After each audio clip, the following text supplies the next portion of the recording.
Yes bwana, karibu sana kwa wewe ambaye kwanza unaitazama PM Online. Kubwa zaidi ni kwambie tu kwamba usiache kuweza kusubscribe, lakini pia kugusa hiyo alama kengele na uwe mtu wangu wa kwanza kuweza kupokea taarifa mbalimbali za kimichezo, lakini pia burudani kipindi tu ambapo zinatokea.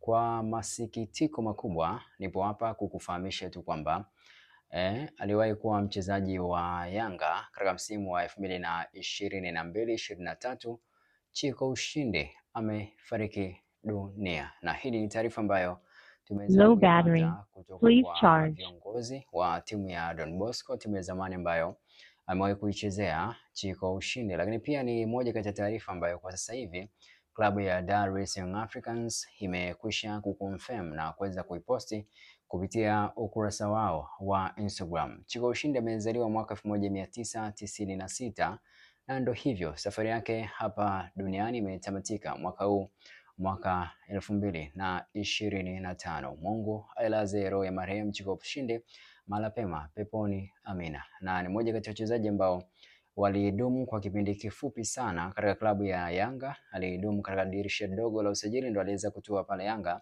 katika mwezi Januari, na mwezi wa sita au miezi sita baadaye ndo hivyo klabu ya Yanga iliweza kutemana naye na kwenda kutafuta changamoto nyingine. Alitokea pale TP Englaba Mazembe kwa ajili ya kuja kukitafuta kwa ajili ya kupiga, ndo hivyo aliweza kuhudumu kwa miezi sita pekee.